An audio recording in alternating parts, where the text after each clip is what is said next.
Okay, today we're going to talk about the latest requirement for the California real estate exam and what are the basically reasons for which they're going to refuse to issue a real estate license to you, and also the changes about the real estate license, the salesperson license. I think the exam is actually getting harder, but I'm going to get into it a little bit later. In the meantime, first thing first, we're going to shout out our partner, the California Real Estate License School.com. They have the best test prep material for the salesperson and the broker exam for a really reasonable fee. We're talking like 20-30 bucks, not more. Okay, so this is very reasonable, up to date. The company is based in California, in Los Angeles, and it's not one of these companies that you find on Amazon. Like if you go on Amazon and you look for California real estate exam material, you're gonna find tons of books that are basically based on the national real estate terms, but they just slap a label of California on it and then sell it to people and say, hey, this is the California real estate exam prep, buy this. And guess what, a lot of people buy this and then realize that, oh, this is way far, this is just far from what you find on the exam. It has nothing to do. And the reason is that a lot of these publishers, I'm not going to name any because we don't want to get in trouble with any of them. We don't want beef or a problem with any of them. But basically, a lot of them, they do this. They just grab like national real estate test prep material. So basically, a lot of things from the East Coast and other states in general. And then they kind of like rewrite it and then add a few California terms in them and then publish them and sell them to students as California specific material. Every time you're working with a book or a website that pretends that they're providing to you a California test prep for the California real estate exam, make sure they're based in California and they work with California licensees, okay? Because the California exam gets updated all the time, so the test is getting trickier and harder. And licensees in California, they receive email like this. People that are licensees for many years, they get emails like this from the California Bureau of Real Estate, and now it's called California Department of Real Estate because they keep changing back and forth their name, but basically their responsibilities are the same.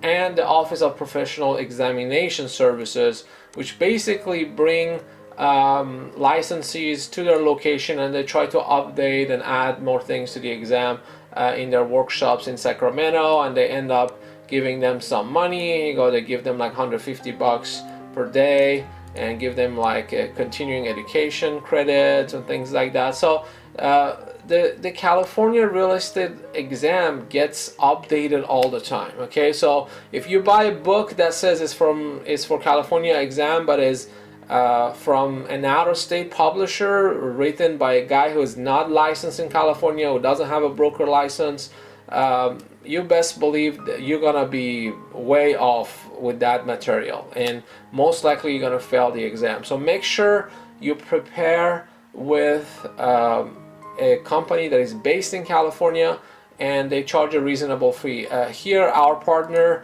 the California Real Estate License School.com, they charge between 20 to 30 bucks. It's ridiculous how cheap this thing is, but it also is up to date. What I recommend is to use the flashcards that they provide. A lot of their flashcards, they're gonna help you to kind of study. And I recommend, if you're preparing actively, I recommend to basically work with these flashcards for at least do 30 or 40 flashcards a day, and then also come and take some practice tests. So the tests are I think 100 questions each, so just try to do at least one test a week and kind of gauge your score. If you're scoring above 80-85%, then move to the next test, okay? But I would say even if you score below, at least take a different practice test every week, and then keep coming back and work on those questions that you missed, and those the incorrect answers and everything. Those are basically your weak points, so you want to like review them, write them down, make sure you basically work on that, and then take also, like as I said, 30 to 40 minimum flashcards a day, and 1 or 2 practice tests a week, and you should be good to go, maybe after a month or 2, depending on your level and how busy you are in your life. But this program is always up to date, and as I said, you want something that is updated, and you want something that is made by people who are licensed in California, and not some out-of-state publishers that are pretending to just putting a California label on their book or on their website. And a lot of the website that provide test prep for real estate, they have like multiple map of the United States, and then you just kind of click on the state that you're in, and basically they're just gonna give you the same questions. They just kind of like formulate them a little bit differently, and then maybe add a CA or California label on them, and people think that, oh, this is written by people that are licensed in California Department of Real Estate licensees, and they know what they're talking about. No, a lot of them are just based on national real estate test prep, and those are general terms. But as I showed you, the state of California, they don't work with old material, man. They just keep updating their tests, and they're making these tests harder. Here's the proof. Just Google CalDRE, go to this website, and even if you go to CalBRE, which is the old name of Bureau of Real Estate, actually it used to be called California Department of Real Estate, then it changed to Bureau of Real Estate, and now it's again California Department of Real Estate. But either way, if you go to this website, on this area somewhere you have a statistic. Here you go, licensees and statistics. So if you go in that section, you'll see, like, let's say the most current statistic that they have. Here you go. So let's say the salesperson exam, there were like 3,960 something people who took it this month, the current month, and then only 1,965 people passed it. So we're looking at almost 2,000 people who failed. Okay, almost 2,000 people who failed the exam versus like 2,000 people minus 3, so 997 people failed, and then 1,965 people passed. And if you go back and look at the same stats kind of last year, you'll see that more, actually this is almost the same thing. Almost 2,000 people have failed. But if you look overall, more people are failing. Like with this new version of the exam, and as they get it more up to date, you'll see that more and more people are failing this exam.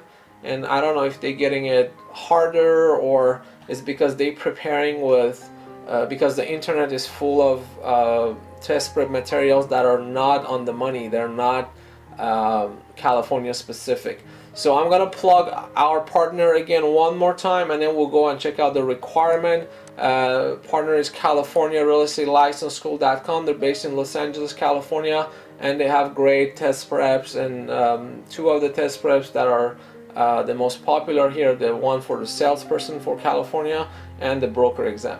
And as I said, they're very affordable. A lot of in-person test preps and crash courses for the exam, they cost somewhere, I've seen people paying $400, $500, $600 to basically go to these classes and just become familiar with the terms of real estate. You don't need to burn that much money, okay? For a test prep to get ready for the California real estate exam, you can spend $20, $30 with a website like this that is up to date, and they'll get you ready, and just take like 30 to 40 flashcards a day, study them, and you can do that on your phone and anywhere you are, at work. If you're taking some breaks, you can work on this, and then take some practice tests at least once a week. Now these practice tests, you need to dedicate at least the time to finish 100 questions to get your score at the end. So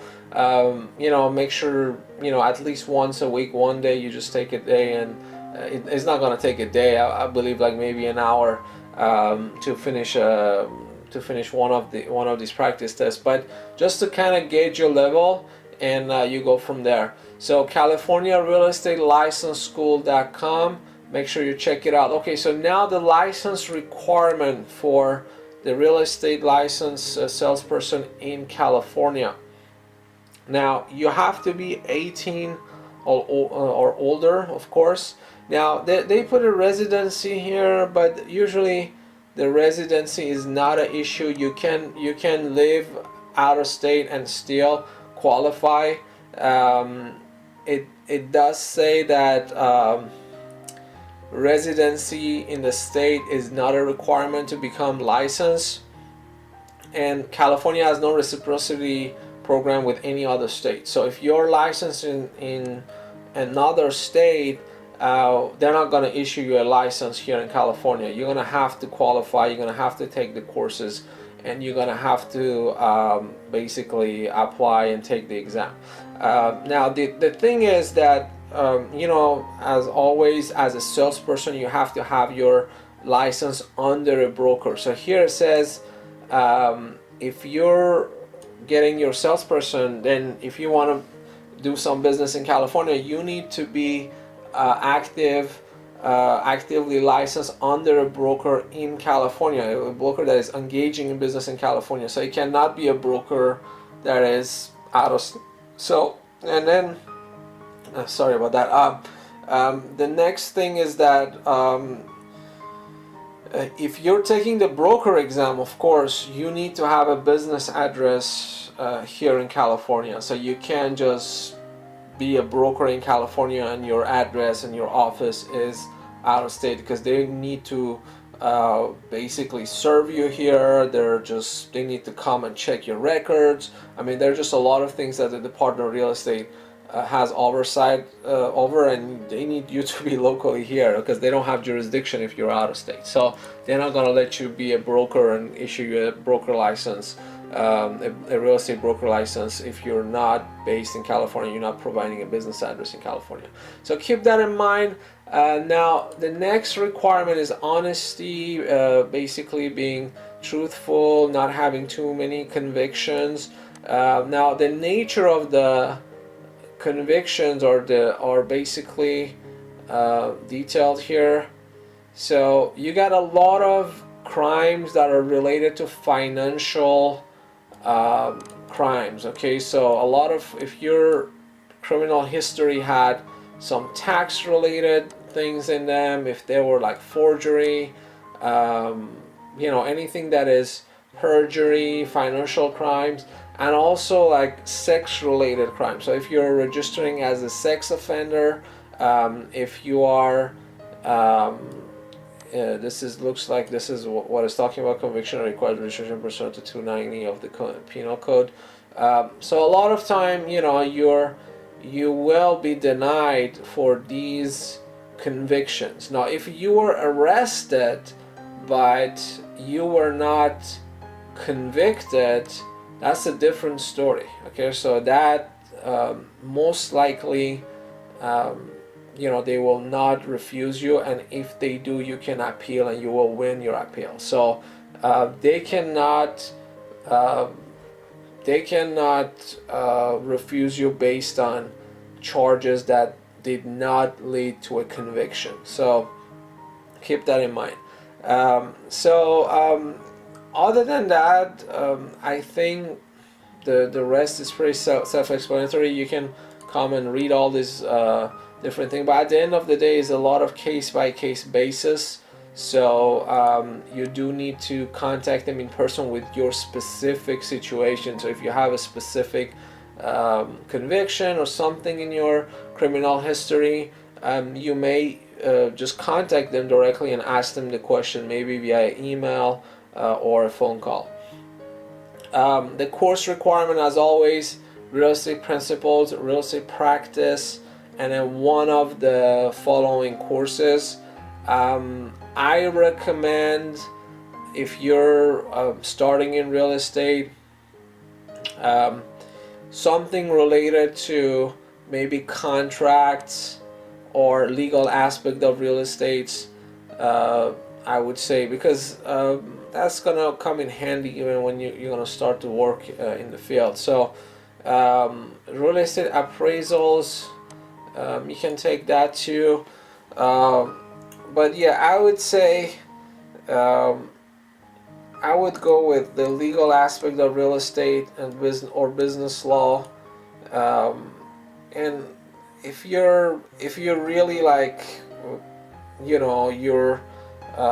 you think that you're gonna extend your business to like mortgage loans and things like that, then you can also go with mortgage. But I think depends on your level of, like, if you're like really good with computers, I think this course is gonna be super easy. Like, this is gonna this is gonna be one of the easiest one if you're like good with basic computer usage and software and stuff like that. So but I would say, yeah, if out of all of this, what really is going to help you is the legal knowledge of real estate. So I would go with either this or that, because it's just practical knowledge. Okay, so that's basically it.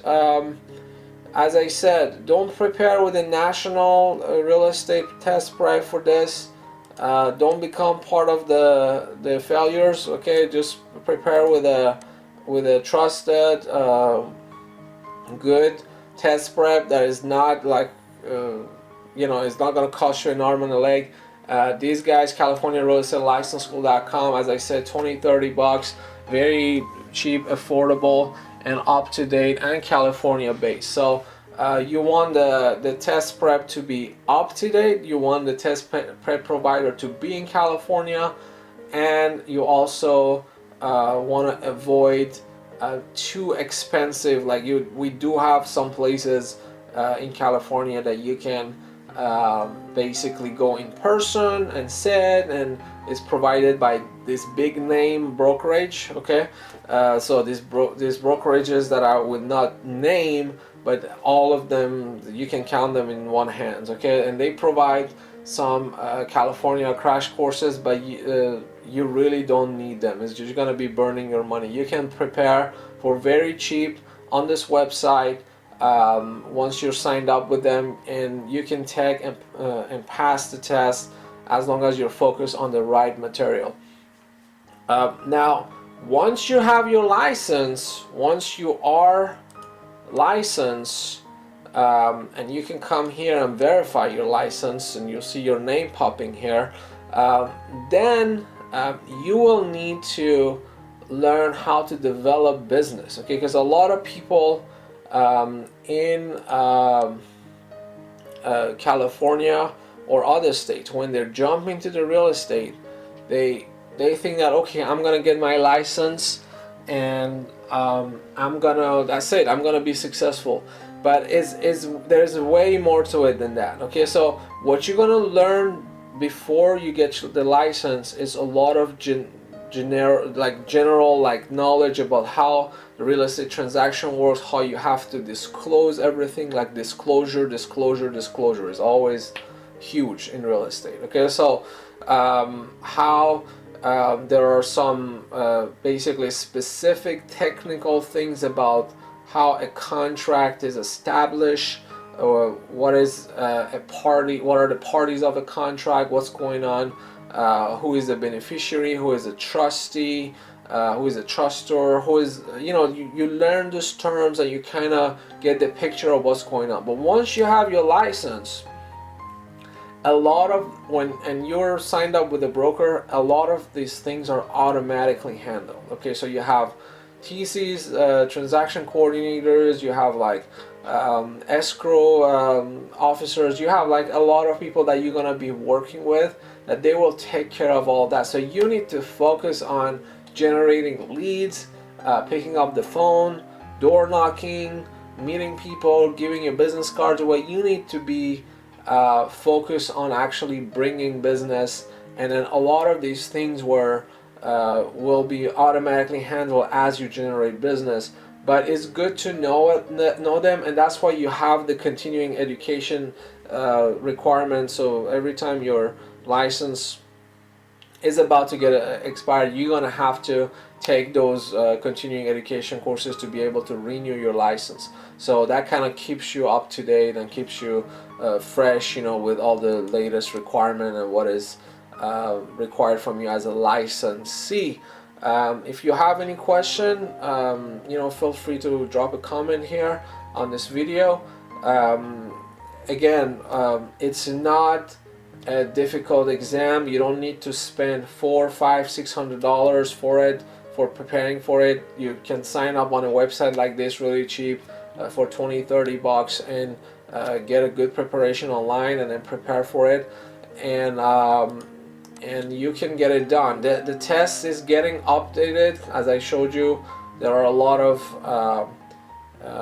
updates that goes to the real estate test in California. So you don't want to work with a company that has written a material that is from 1960s or even from 2000, and they pretend that, oh, it's a new thing, we updated it. But when you look at their past published material and what they're putting out, like let's say for 2019, is almost the same material. Well, guess what? If you prepare with that kind of books, you're gonna fail. You're gonna be part of the unfortunate failures.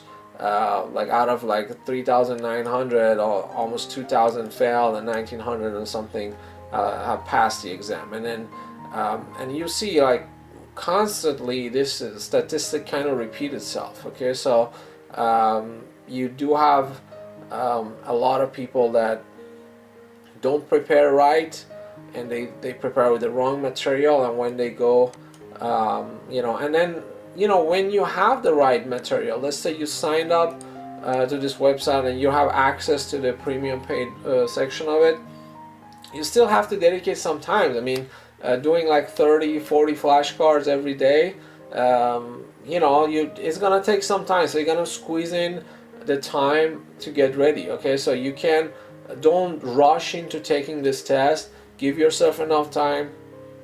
Take the practice tests, try to retake them again, read your wrong answers, learn from the correct answers, and just build up your skills, build up your knowledge.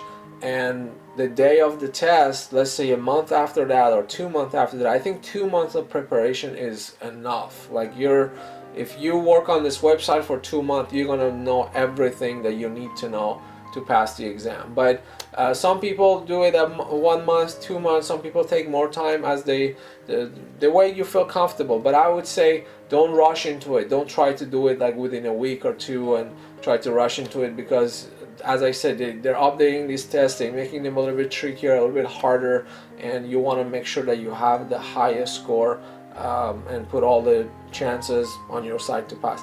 Thanks for watching this video. I'll catch you in the next one.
All right, guys, 5 questions that you will see this year in your real estate exam to get your real estate license as a salesperson or as a broker.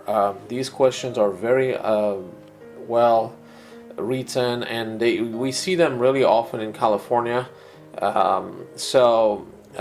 This is example from our website here, our partner website, CaliforniaRealEstateLicenseSchool.com, and you can access these practice tests there for a small fee, and these tests are basically updated throughout the year and just kept up to date with the latest changes in the real estate law and different things that you're going to be basically asked about during the exam, during the state exam for the salesperson license and the broker license. Okay, first question.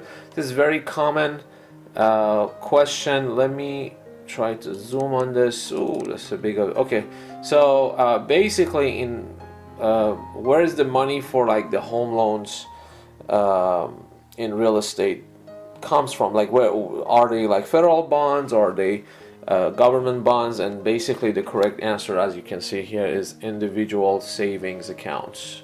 Very common question. Now let's move to the other one.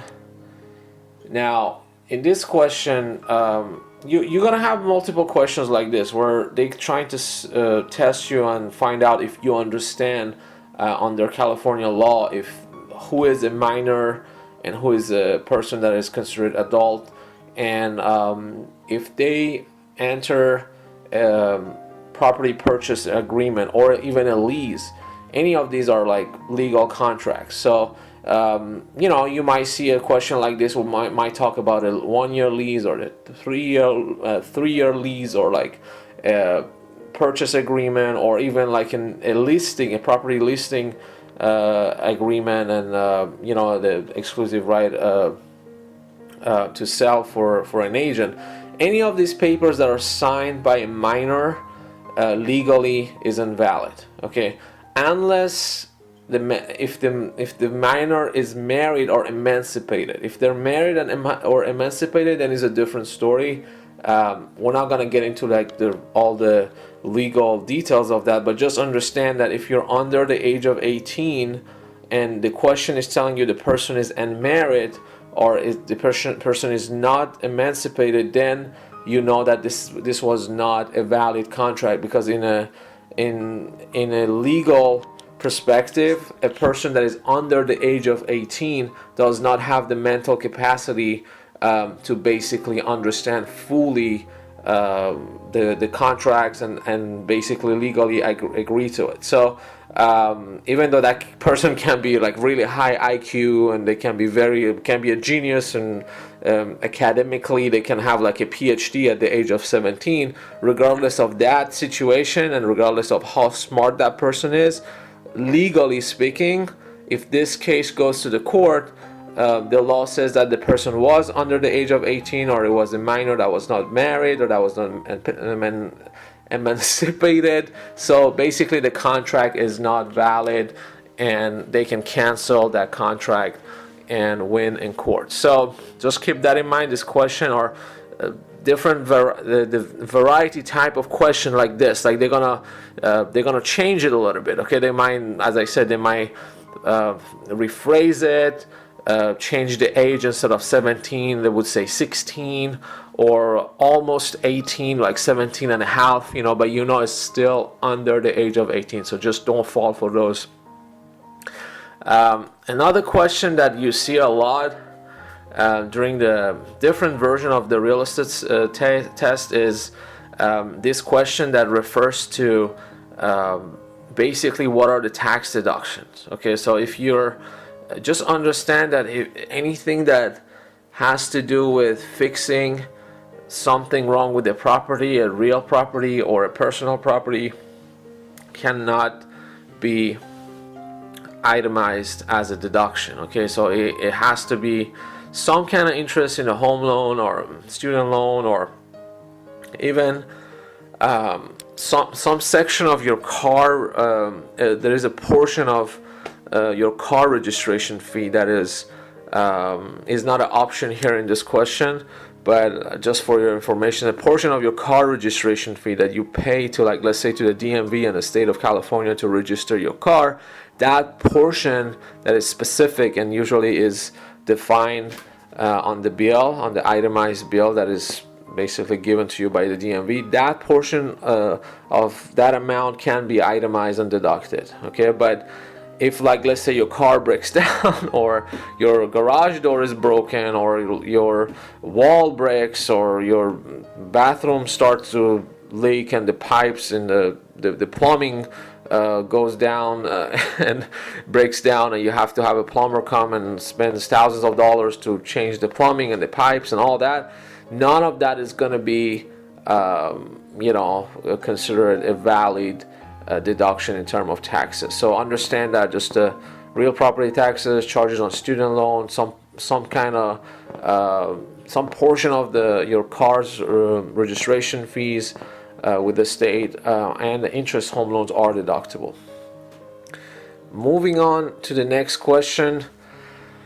Okay, this is a very simple, tricky question. Understand that the real estate law and regulations in California, it does not come from the penal code, from the, it's the business and professions code. Okay, so you might get tricked with different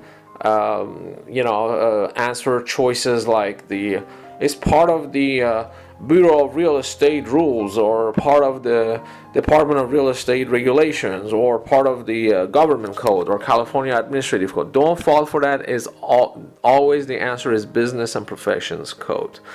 I think we got one last one. Okay, and this one, I guess we're at the last fifth question. And okay, so this is a situation, a sales,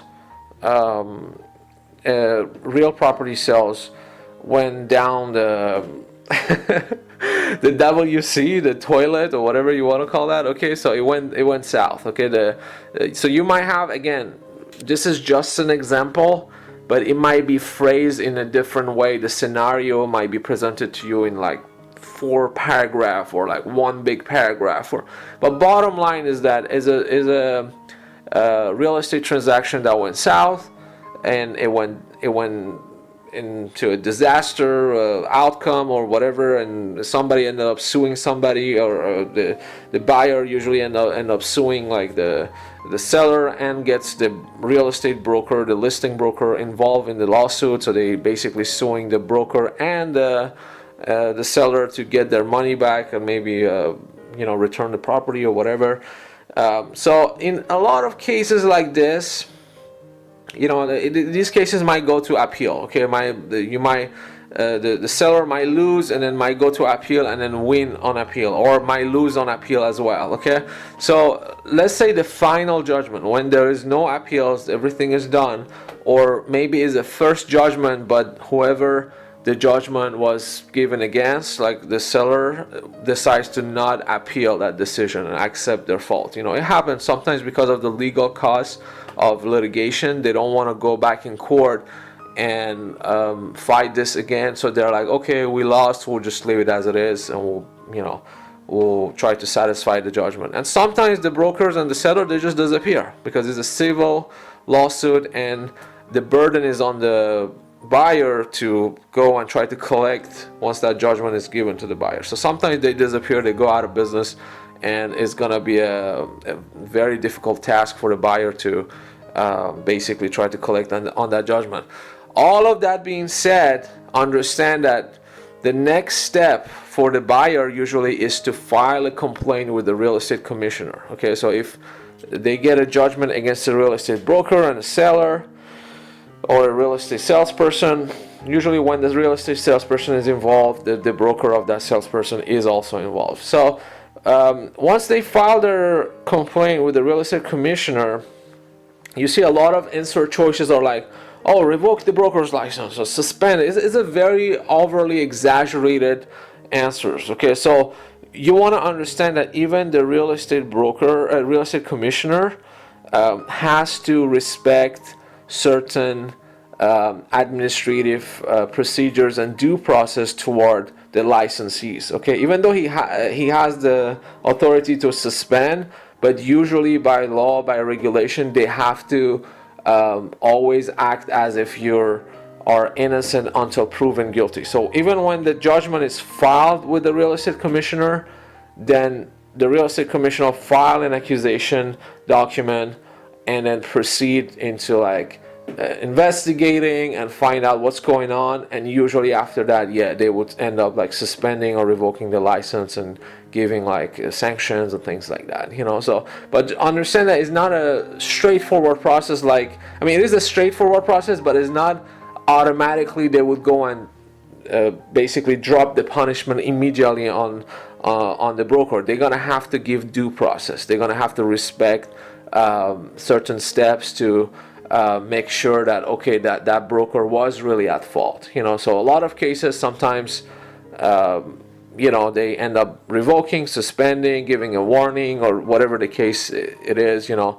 They can go forward, but a lot of time, yeah, they end up suspending the license or revoking the license. Those are the most common type of punishment that real estate commissioner usually gives to the licensees. Okay, so that's it. These are like the 5 questions that you will see in your exam if you're taking the salesperson real estate exam in California to get your salesperson license, or even if you're taking the broker exam. For more preparation, more practice tests, go to our partner website, the California Real Estate License School.com, which is the partner and the sponsor of this video, and you can sign up for a small fee and take advantage of these great practice tests. And once you score really high on all these practice tests, then you're ready to take the exam, and you can with confidence sit at the exam and take it and hopefully score a great score and get your license. Thanks for watching. I'll catch you in the next video. This educational video is brought to you by CaliforniaRealEstateLicenseSchool.com, a mobile-friendly website offering up-to-date test preparation and simulated exams, featuring more than 1,000 practice test questions and answers to prepare you for the California real estate exam. Register for a student pass today. Alright, so this is the first part of our exam essential series, exam questions for the California real estate exam. It doesn't matter where you're going to take this exam. If you're in Northern California, San Francisco, Oakland, Sacramento, or you're in Southern California or even Fresno area, or as I said, Southern California, which is going to be Los Angeles area or San Diego area. In Los Angeles, I think the exam is taken in La Palma.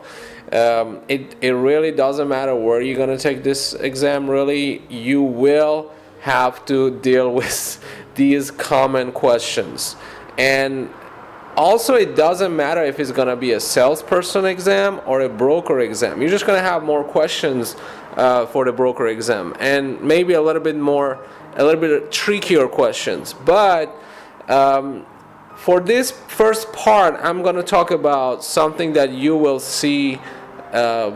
It doesn't matter, no matter the type or the location of the exam, you will see these questions. Now, they're always going to try to trick you, and you know, we will see when I'm going to show you in the other videos. This is just part 1, so I will just talk about one common question. But you know, when you will see more videos like this on this channel, and just follow along these part 1, part 2, part 3. Just kind of follow along, and then you will gain those knowledge, and you will be much more aware of those tricks that they use during the actually drafting these questions for the exam. Now, something that I want to talk about today is gonna be eminent domain, escheat, and adverse possession. Now, I'm sure a lot of you guys know already your this definition if you're already studying for the exam, but understand the difference between these three terms, because they will trick you. They will come up with question at the exam that, let's say, the question is about adverse possession, but all the answers are about escheat and eminent domain, and then you have only one last option and it says none of the above. Well, guess what? If you know your definition, you know that the question is about adverse possession, and everything that is about escheat and eminent domain is irrelevant, so the right answer would be none of the above. That's why you need to know exactly what these are pretty much about, and then also have some kind of mental reminder for yourself as far as what they are, because really you don't want to try to learn pages of definition if you don't have a mental image. If in your mind you cannot make a 3D dimension of that thing in your mind, then you're just repeating like text like a parrot. Okay, you need, when you grasp a concept, when you like right now I'm talking about eminent domain, the mental image that I have about eminent domain is this. I have a couple of construction worker, a utility company. This is the mental image. This is what I'm seeing when I'm in my mind. I'm not telling you, but I'm just kind of sharing my deep thoughts with you. Now, I know exactly what eminent domain is, but when I'm drawing the eminent domain 3D image of it in my mind, this is what I see first. Okay, I see these guys working on some kind of main line, utility companies. It can be a water main line, it can be a gas line, it can be a sewer line. It doesn't matter. This is what I created for myself, and I want you to create for yourself that 3D mental image that pretty much confirms that you understand what that definition means. So, eminent domain, what is it? Basically, the government. Now, this website gives you a lot of details about what eminent domain is, and you can see this is a website that is eminentdomainlawcalifornia.com and tells you the process. You don't need to be an expert of eminent domain, and you don't need to know everything that is on this website, okay? But basically understand that if tomorrow the city, the county, the state, or even the federal government wants to do a public project in your area, and they're gonna have to, let's say they want to do like a sewer line, an extension on the main line for the sewer line, or maybe a storm drainage system, or maybe a highway. It doesn't matter. It's gonna involve construction. It's gonna be supposedly it's gonna be for the good of the community or for the public benefits, and they're gonna have to go through your property, through your private property, your home, your land, whatever the case is. So they're gonna have to pretty much force you to sell that property to them, so you don't own that property anymore, and the government owns that property, so then they can proceed with their public work. That's pretty much eminent domain. So that's why I had this image in my mind. Okay, so think of your home and think of, bam, these guys doing a public project in your backyard or in your front yard, in your property, within your property lines. So they have to somehow pay you, which is gonna be a fair, I guess they do a fair market value, so they're gonna send the appraiser. You as the owner, you can have your own appraisal done, and then you can go to court and try to pretty much appeal it if you're not happy with the market value that they came up with. If you want more money and things like that, that can go to a court. But eventually, here to talk about the trial, eventually you will lose, and they will be able to proceed with their public project as long as they're showing that they're paying you something. They will be able to go forward because of the fact that this is a part of the law. The law and the way the law is written is gonna be on their side. So pretty much they can just show that the project is in the benefit of the public and is for the greatest public good and the least private injury or inconvenience for one private party. So based on that law, you will lose your property, you will get some money for it, and they take over your property, and you don't own that property anymore. So that's eminent domain. Now let's move on to escheat. What is escheat? Now escheat, in your mind, you can go and read exactly the law, but basically if someone dies, they don't have any family, they don't have anybody to get their properties, and that can be also personal property, not only real property. Well, guess what? The state of California does a small attempt to find the family of that person that is deceased. If they cannot find the family, the state takes your property. That's it. They take your home, they take your car, they take your saving account, they take everything. So if you don't have a will, and the person can even die in another state. Okay, it doesn't matter. They can die in New York, in Texas. They can die anywhere out of the state of California. If the property in question is in the state of California, and they didn't have any family, any heirs, anybody, any will, anything that was set up there, and in some cases, now we're getting too technical, but if the will is not drafted in California, in a lot of cases the state of California rejects the will. So even if you drafted your will in the state of Texas and you have a home or a land in California and you died and you don't have any family or any kids or heirs or someone that is, a direct blood relative, or direct family relative in terms of like succession, the state of California is just going to pretty much take the property and they would become the owner of your property. So that's pretty much escheat means. It's called, there are website, you can go here, the San Francisco Gate gives you more explanation. Escheat is a legal process that transfers ownership of an abandoned property to the state. In California, for instance, landlord, banks, and other organizations that have control over all the property must return it to their owners after 3 years of inactivity. When they are unable to locate the owners, they must transfer the property to the state government. So the state takes over the property. Now, as I said, that can include real property and any tangible personal property, including saving accounts.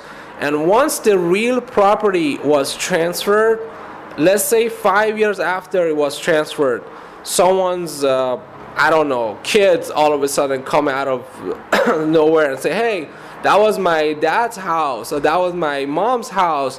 I was out of the country, I was traveling, I didn't get your letter, I didn't get your notifications. Well, guess what? You really only have 5 years after they took over to come and put in a claim. Once they transfer and the 5 years has passed, there is nothing that can be done. The property is owned by the state of California, and most likely they will sell it and put the money directly back into the state fund. So you are out of luck. So this is escheat. Let's move on to the last one, adverse possession. Now, adverse possession is when someone gets into someone's property.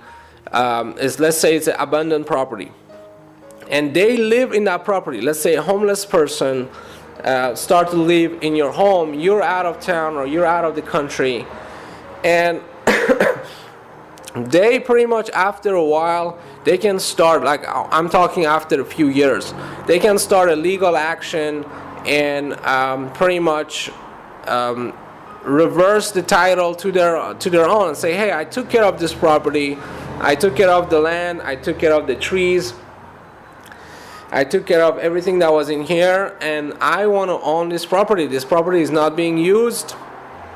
And in some cases, legally, they can pretty much have a successful adverse possession action granted and become the owner of that property. Now, in order to make this law harder, a lot of states they pretty much put more and more restriction for it. So I know in California you have to prove that you have paid taxes on that property even though you don't own the property. So that creates a lot of obstacle for the person that wants to put in a successful adverse possession. You have to show that you paid the property taxes of it, but at the same time, the owner of that property most likely is paying the property taxes. Otherwise, the property is going to become delinquent and is going to be going to the TTC, and the tax collectors. They're gonna start to put lien on the properties and eventually own the property. So, if the property is there and it's kind of vacant, most likely somebody is paying the property taxes. So for you, in order to gain access to the property, but also gain access to the right to pay the property taxes, that's another extra challenge that makes adverse possession in California really hard. But in some other states, their requirements are different. So, like this article is really interesting. It talks about a homeless guy who got into a $2.5 million Florida mansion, and now he's putting legally an adverse possession with the with the court there, and the police can't do anything. Look at this article. A $2.5 million South Florida mansion has been taken over by a crafty squatter, and the police are powerless to order an eviction. The 7,500 square foot residence in Boca Raton, Florida is currently being inhabited by Brazilian national Andre Barbosa. The 23-year-old is using an antiquated, legal covenant called adverse possession that allows a vacant property's title to be acquired by anyone openly occupying and maintaining the site and paying real estate tax for 7 years. Now, in Florida, it looks like it's 7 years. I think in California it's less. It's probably 3 to 5 years. But again, these are really detailed technical knowledge that you don't need to know for the California real estate exam.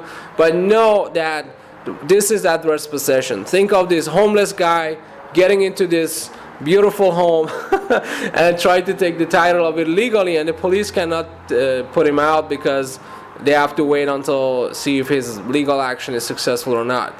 So that's adverse possession. You will have these 3 terms in the California real estate exam. It doesn't matter where you're going to take your exam, you will have these 3, and they will try to confuse you. So make sure you know these 3 terms. Make sure you know the differences, and make sure you have that mental image for each of them. For the eminent domain, create that mental image of a utility company. That's my mental image for the eminent domain. Okay, public work wants to be done. The government wants to take your property. Escheat, think of someone who died alone with no kids, no family, and property is being taken over by the government. And for adverse possession, well, remember our article. Remember our beautiful home being invaded by a homeless, smart Brazilian guy who was trying to get the title of the property, and the neighbors are not happy. Look what they're saying. Nobody is happy. We all spend a lot of money to live on the street. A neighbor told ABC News, this guy is trying to pull something. So everybody is unhappy. This homeless guy got in, and now he's about to become the legal owner of this mansion. Adverse possession, escheat, eminent, really important. Thanks for watching the video. Thanks for sponsoring. I'm going to thank our sponsor, the California Real Estate License School.com. I'll catch you in the next video.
Welcome to this video. I know we haven't posted any new video on this channel, but we will post a lot of real estate exam preparation video on this channel moving forward, end of this year and then beginning of next year. So this video is about the Texas real estate exam, also known as the Texas salesperson examination and Texas broker examination. In the state of Texas, they also call that sales agent. And of course, this video is sponsored and brought to you by California Real Estate License School.com, because without them we cannot survive without the sponsor, and YouTube doesn't pay anything anymore for advertising or anything on this platform. So we thank, of course, our sponsor, and they do have now you're telling me this is a California school, but they do provide Texas real estate exam prep material with more than 1,000, there's thousands, I don't know how, there are more than 1,000 practice questions, everything you can, you need to know, all the key points and every, the most important concept to know for the Texas real estate exam. And we're going to get into details of that exam in a minute in this video, and I'm going to give you some tips, and we even go over a few questions. But definitely check out our sponsor's website and also sign up for the Texas real estate exam prep. It's going to get you ready for the exam, for the national portion and for the state specific portion. Now, if you go to the TREC's website, which is the official website for the commission, the Real Estate Commission of Texas, they will tell you the qualification. You need to be 18 and older, and they give you all the education requirements.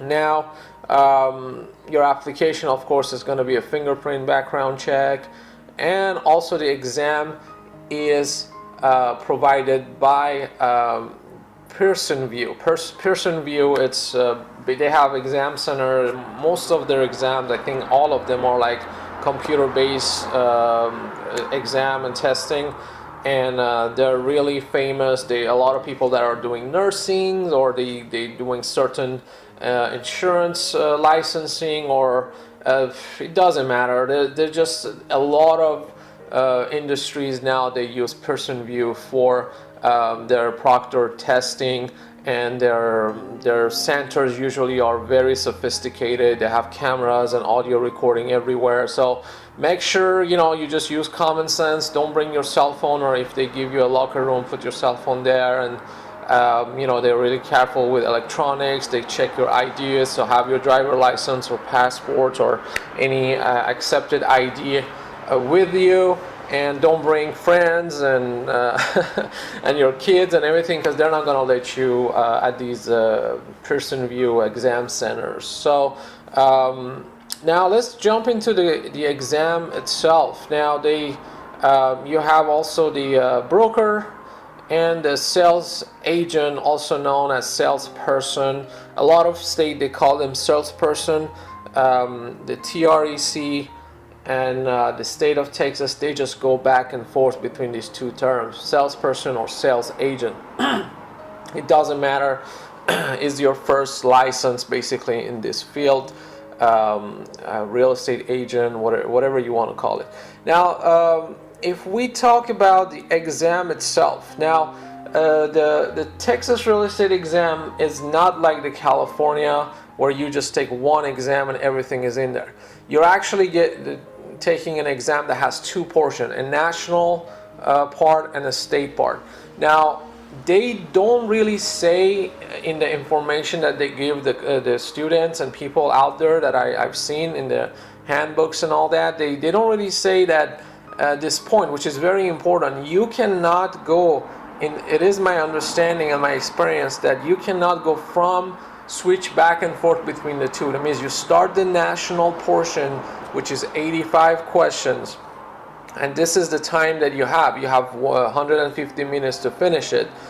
and then once you submit the national portion, you start the state portion. You cannot go back to the national portion. So that's the point that is very important. I don't know why they do not highlight that, because let's say I want to skip some question here. There are some questions that are wasting my time.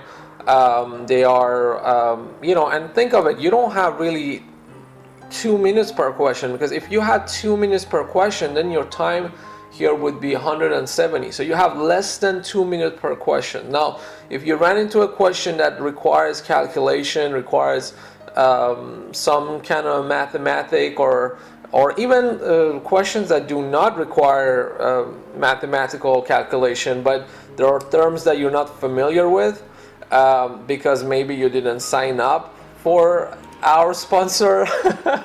I'm trying to plug it in, because you didn't sign up for the practice test at the California Real Estate License School.com. So let's say you're not familiar with those terms and you want to skip that question. Well, you can skip it as far as going to the end of that national portion, but you're not going to be able to start the state portion and then go back and try to do that. So you're going to have to basically use the tips that I'm going to give you in this video to be able to handle yourself correctly and get a passing score. Now, the broker exam is very similar to the salesperson or sales agent exam. The difference is, well, it goes more in depth. The questions are a little bit longer as far as like the situations or things that they're described, but you can have you can be tested on the broker exam, even on the principles of real estate or things that are really basic. So a lot of people taking the broker exam, they think that, oh, I don't need to know what type of contract or implied or written or things that are really basic. I don't need to know their definition. Well, guess what? You're wrong, because anything that is related to the principles of real estate and the practice of real estate and contract laws and agencies, even the basic stuff can come up in the broker examination, and that's how they trick you. Sometimes the simplest concept can be very tricky because you are focused on the most complicated concept. So you need to know your definitions. You need to know the concept behind the definition, because they will try to trick you at the exam. So again, make sure you practice, and definitely sign up for our partner school, which is the California Real Estate License School.com. Plug number 2, shameless plug. And practice until you get familiar with these terms. Now let's go back to this the percentage of the score, because that's really important. Now what they do in Texas, and I'm sure they do that in a few other states, is that they sneak in some pre-test questions. Now, pre-test questions are not scored. They don't count, but they basically use you as red labs to test a few new concepts and gather statistical information to be able to formulate and create the next maybe next year's test, or the concept that they still need trials and errors for it. They sneak those pre-tests into your actual test. So one place that you can find, as it says here, you can find the number of pre-test questions in the content outline heading of each examination. But if there is not there, if a number is not present, then there are no pre-test questions for that particular examination. So, but at the same time, this is a very tricky statement, because okay, let's say I know the number of let's say they put in 5 or 10 or 15 pre-test question. They will not tell you which one they are, and they will not tell you where in the examination. So that can be the first question, that can be the third question, that can be the 23rd question. I don't know. That can be the last question. They just kind of spread it and mix it, and you really don't even need to think of that. I think you should focus on answering every question that is thrown at you, because you don't know which one would be pretest or not. So the fact that you want to like focus on one, is gonna cost you a lot of time. So that is a little bit of a issue for people that are taking these tests, because let's say if a pretest question requires calculation or something that takes a lot of time, you're going to be wasting valuable time on that question you think is a scored question. You would think that is a question that would count, but you're just wasting your precious time trying to give like statistical information to the state of Texas, to the Real Estate Commission of Texas. So it's a good public service, but at that moment is costing you valuable time, because look, for the salesperson, you have 150 minutes for that first portion to finish this 85 questions. So you have less than 2 minutes. You have 1 minute and 30 seconds or less. Let's say if we have let's do a quick calculation. If I have 85 multiplied by, let's say 1 minute and 30 seconds would be 90 seconds. Okay, so multiply by 90 and then we'll divide it by 60 again to see how many minutes is that. So yeah, it's a little bit more. So yeah, so you have around, okay, so it's a 1 minute and 40 seconds. So that would be 100 minutes multiplied by 85. Okay, now divide that by 60. Let's see. Okay, so a little bit more than 1 minute and 40 seconds. So 1 minute and 50 seconds. Now 1 minute and 45. I'll try 1 minute and 45. So it would be 105 seconds multiplied by 85 divided by 60. Yeah, that's very close. So 1 minute and 45 seconds basically what you have to answer these questions. Now if you spend more time on them and then it ends up being a pretest question, you get screwed, my friend. You get screwed because you're wasting valuable time, and the time runs out and you're gonna leave a lot of question and answer. So you have to be careful. Now let's talk about percentage of pass, because 56 out of 85, you need to get that correct. For the broker is 60 out of 85. For the salesperson is 56 out of 85 question you need to get correct. Now if I say 85 is 100%, 56 would be how much of that percentage. So we're gonna have to do a little calculation here. What I can do is to divide 56 by 85 and then multiply that by 100. Yeah, so it's a little bit, so you need to score on the national portion of the salesperson close to 66%, because if you round this to like 1, then this is not 65, it would become 66. So you need to score 66% correctly in order to get a pass score on the national portion. And on the state portion, you need to score, that's close to 50%. Let's see, 40, multiply that by 100. So yeah, it's like 52.5, 53%. That's your score rate. So the state portion is basically they're a little bit easier as far as the pass score goes. And then for the broker exam is of course is harder. 60 divided by 85.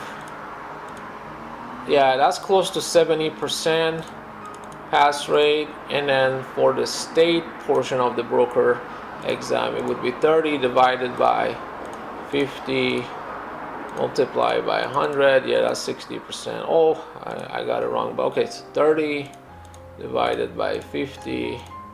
Yeah, that's basically 60%. There you go. So yeah, so this is close to like so you saw the percentages of pass. Now a trick that I can tell you is that you have to be careful with your timing, because as I said, you might be dealing with some math questions, but you're also going to be dealing with questions that do not count, and there is no way for you to know if they count or not. So you have to basically divide your time wisely and spread it wisely, and don't spend too much time on one question. So when you're tackling your first 85 question of national part of the salesperson, or your first 85 question of national part of the broker part, just skip the question that involves mathematical calculations. A question like this, we go here. We're gonna go over this question in a minute, but let's say question number 6 here. Okay, a broker is asked to lease 1,200 square feet of warehouse space at $6 per square foot. Oh my God, somebody is. I apologize. They're doing street sweeping in front of the office here, so just gonna let this thing go so I can be heard. All right, thank you very much. All right, so the broker, blah blah blah. A broker is asked to lease 1,200 square feet of warehouse space at $6 per square feet per year. If the broker's commission will be 8% of the first year's rental income, the maximum amount payable is. So I'm going to show you the calculation, but again, don't get involved immediately in these questions. Skip them and come back to this question at the end. You want to score first.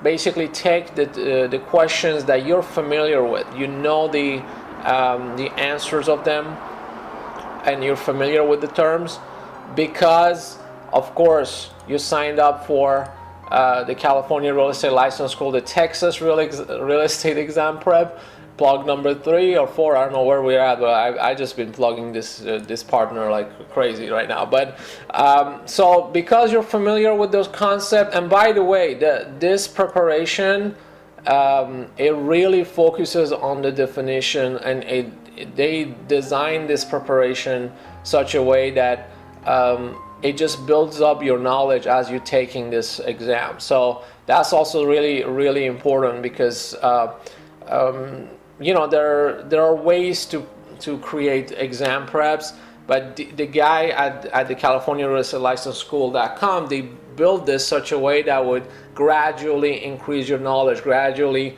makes you familiar with the most important definitions and concepts and key terms to know.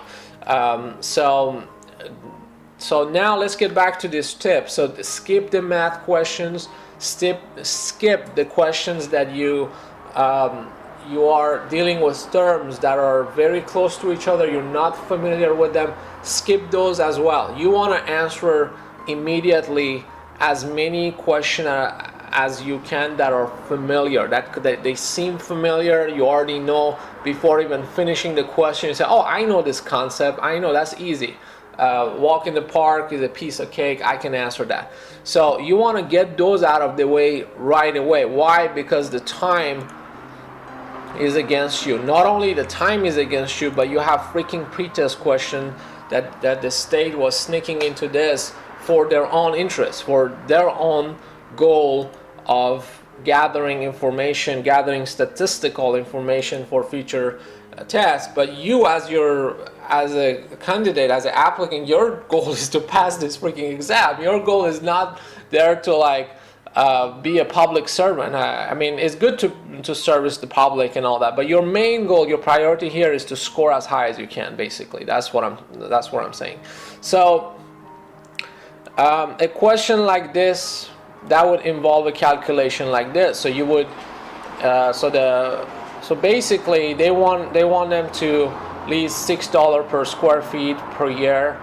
And the facility is 1,200 square feet. So you multiply 1,200 square feet by 6, and that gets you the total. Now be careful. Sometimes here they might say per month, but then the commission would be first year. So if this was per month, then you would only be getting per month. So you're gonna have to multiply that by 12 to get the yearly. But right now in this question, they didn't try to trick you too much.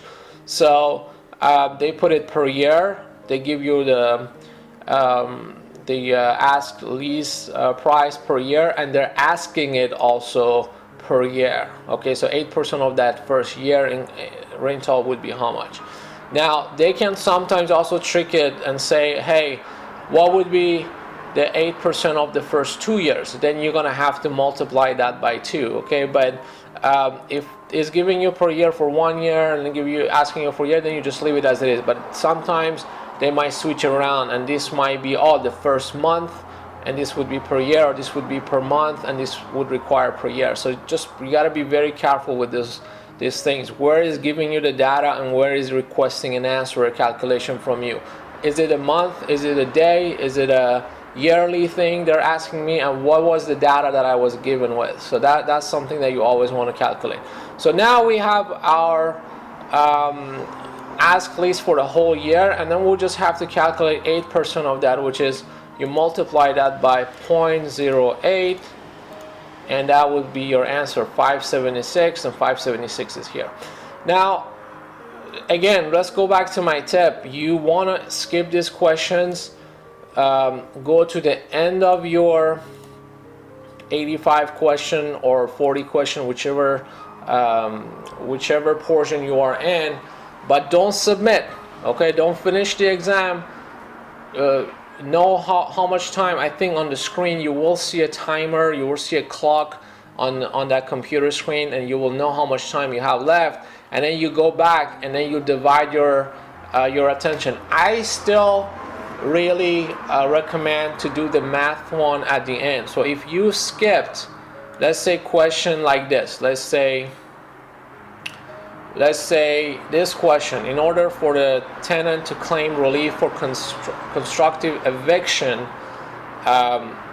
the landlord must have intentionally with her required repairs or maintenance. Any defects must be deemed. So let's say a question like this, you don't know the answer. By the way, the answer of this one I believe is A, because the landlord didn't do the repairs, and the property is in like very messed up situation, messed up conditions, and the tenant has some legal reason to not want it to actually pay or get the hell out of there. So if this situation gets into a court or some kind of notice has been given to the tenant, he or she can use the fact that the landlord didn't provide the required repairs, and hopefully the tenant has documented that with pictures and maybe copies of email back and forth or letters, and then prove that, hey, I'm a good tenant, but I also want value for my money. So so this situation would be a legitimate situation. So basically, so let's say we were talking about a situation where you would not know. Okay, you would be in a situation where you don't know these terms are unfamiliar for you, so you skip that question, and then you also skip that math question, and then you answered all the other ones that you went to the end of your exam. But as I said, don't submit and go back. So when you go back, you want to still give priority to these ones. Okay, you want to do the ones that you want to take an educated guess. Okay, your best guess, most reasonable. Use common sense. Use process of elimination. I'll give you one last trick. Look at the last question or the last question before that one. So let's say this was question like 25. Look at the question 24, and maybe you already answered question 24 and it was an easy question that you answered. See what was the position of the answer. If the position of the answer was like C, usually people that they write tests, they try to change the position of the answer. So they're not gonna put the right answer always on the C position. Okay, they're gonna put this one C, this one B, A. They try to switch it. So if you have no idea of what to answer and these terms are really close and you don't know and you need to answer one of them, then look at the previous question and see what was the position of the answer. Look at the next question and see what was the position of the answer. If you answer them, then you actually are eliminating 2 of them, because most likely, again, is a matter of luck, but most likely the person who wrote this test has changed the position of the answers. And then you take the one that's really sound more reasonable to you, and you answer that and you move on. So you got to do that very quickly and move on. And then at the end, once you answer all the let's say terminology questions that you were not familiar with, then you tackle your math ones. Anything that has calculation, you want to really do it at the end of the end. Okay, so first you start, let's say your national portion, you go to the end of 85-1, you skip the math question, you skip the one that you don't know and you want to guess, you skip it. Don't guess on the spot. Don't do the math one. Just skip those and just answer the one that you're really sure you're really familiar with. You get to the last 85 question, don't submit. Go back and check your terminology, the hard terminology question that you're not familiar with, and try to answer those. Take an educated guess, use process of elimination like I told you, and answer those and move to the next one. Don't spend too much time on any of those. And then at the end, you do the one that requires calculation. Same goes for the state portion. You do the first 40, skip the math, skip the terminology you're not familiar with, come back and then do it. So the time is really important here. On this one, you actually have 2 minutes. You have a little bit more than 2 minutes per question. But again, you might have pretest questions, and they will not count in the score. So it's really important that you develop these skills. And also, it's really important for you to get familiar with the basically the key points, the key terms, the concepts, the definition, things that you need to focus on. So I definitely recommend the Texas Real Estate Exam Prep from the California Real Estate License School.com. You can go there and sign up. A lot of exam preps, especially the one like this that are mobile friendly. You can do it. You can do them on your phone, iPad. A lot of them are expensive, but these guys is like $29, really cheap. So it's not even that expensive. They're not going to charge you hundreds of dollars or $60 or $70.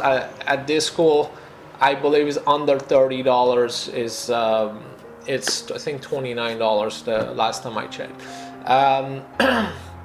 $29.95 or something like that. So it's affordable, it's precise, it gets you focused on really things that you need to know, so you're not studying like thousands of definitions that are useless. You really focus on things that you need to know for the national portion and also for the state portion. And that exam prep applies to both exams, for the salesperson and the broker exam. So check them out. Thanks for watching. Give this video a big thumbs up if you found this video useful, you know, if you think that these tips help you, or if you took the exam, definitely come back and drop a comment.